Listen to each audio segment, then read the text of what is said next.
people crowds, of course. All along the route, some of the unsung heroes of the day, the 200 or so streetliners led by 10 officers from the 1st Battalion Coldstream Guards. And here at Horse Guards, a crowd of maybe 8,000 people, including friends and families of those on parade.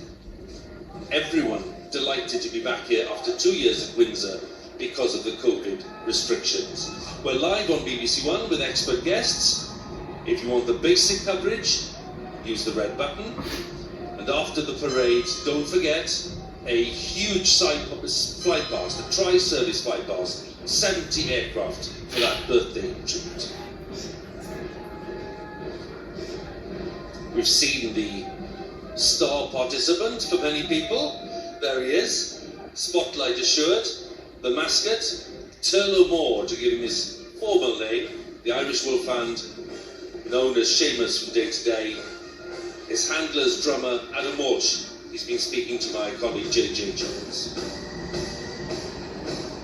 Yes, I'm down here on the parade ground at Wellington Barracks, which is the forming up point for many of the troops on parade today. But as you mentioned, it's not just men, women and horses that will be making their way to the Mall. Of course, there is a dog as well. And Drummer Walsh, you're the man tasked with looking after Seamus here. Yeah. He seems fairly chilled out. Yeah, so Seamus is he's not much phases up. He's just itching to go, as you can hear. Tell me, what does he mean to the regiment? He's almost a key personality in the battalion, so when everybody sees him, they're almost happy to see him, you know. So yeah, everybody loves him. And so he's really one of the lads, he's one of the soldiers. One of the lads, he does everything with us. PT, lessons, literally everything we do in the working day, he will do it with us. And so you look after him all the time. What does he mean to you? So for me and him, like as I said, we do everything together, so we almost have that kind of inseparable bond now. And yeah, we just love working with each other. How's he going to find today then? And we've done so much practice for it now that it's almost second nature to him, and yeah, he's going to be great. Wonderful. All right, well, you have a fantastic day, and you too, Seamus. Best of luck out there. A real gentleman, and there he is with his handler making his way across the parade ground here. Seamus clearly not fazed by the demands of the parade at all. This special parade requiring a special guest, an expert guide for all of us. And this year my guest is someone who served with the Irish Guards. He also served in the Special Air Service, the SAS, and later became Private Secretary to the Duke and Duchess of Cambridge and to Prince Harry. He is Jamie Lowther Pinkerton. Jamie, it's a great honour to have you with us. Good morning, Hugh. Now, I mentioned the fact that this is a special parade, a Platinum Jubilee, something we will not see again, and that underlines the great privilege of being here. No, we haven't seen it to date in history, and we're unlikely to see it again. And for the Guardsmen on parade, that will not be lost on them. It's an amazing opportunity for them to honour their sovereign.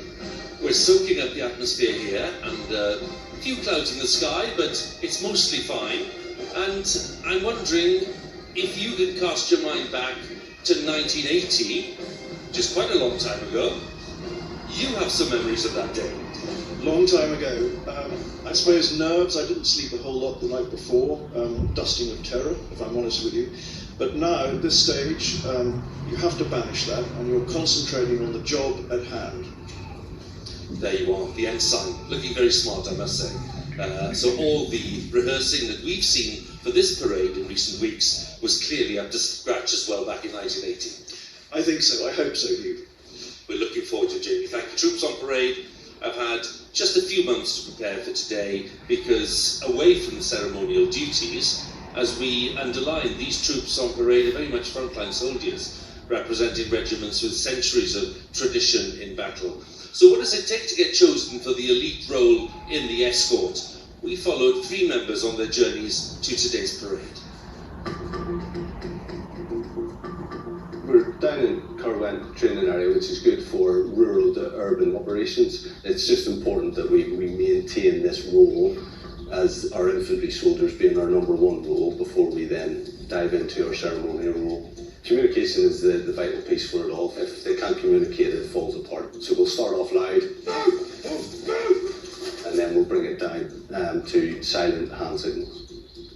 I love being a soldier. That's the only reason why I joined the army. That's all I wanted to do from since I was in secondary school. I always wanted to join the army. I know I'm here, and I think that's the best decision I ever made in my life. I joined the Irish Guard because I'm from Grenada, and the parish I'm from is called St. Patrick's. So that kind of gravitated me towards joining the Irish Guard. My mom very proud of me being a soldier.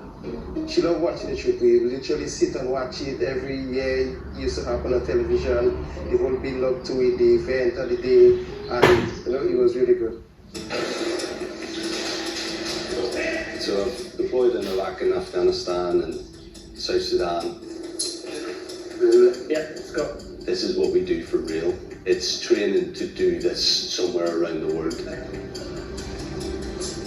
So it's not just a game, it is for real, and unfortunately a lot of us have had to do that throughout the years. You'll hear the screams and shouts of whoever's taking the parade. It's still the same principle that they're reacting to some form of command. Relax! A lot of these guys have just come fresh out of the infantry training centre at Catterick. It's quite a big learning curve for them. Right, we need to step it up, get that extra wee bit out, so we can be the smartest here. I've been in Italy for a year. I'm quite confident in my drill, and obviously now I'm in the escort for the troop in the colour. Falling on horse guards is just going to be probably the biggest achievement of my life. I've never done anything like this. It's actually quite scary. So hopefully I achieve my goal to perform well in front of the Queen. So I've not seen my mom for 4 years. So she's coming here to witnessing me doing the troop on the collar. It's going to be emotional feeling for me. The guys have done me very proud. They've worked extremely hard over the last 6 weeks for us to be here and to do it for Her Majesty, and so our families can be at home and watch us. It's a very proud moment. Well, I'm with one of those very proud family members, Glenda, whose son we just heard has, well, you've travelled over. I haven't seen him in 4 years, and now you've just spotted him in the front row there. How are you feeling? Is it excited, nervous? No, I'm feeling glad. How proud are you to actually see him fulfilling his dream and getting to be part of this? To be part of this, yeah. He followed his dream, and I thank God that he's been here for me to see him. And I standing here, and I could pick him out from the line. I'm thank God for that. And to be part of this, 70 years for this massive jubilee, how special is that? I'm feeling very special, very, very special. In the moment now, I'm feeling happy, joy, gladness. Are you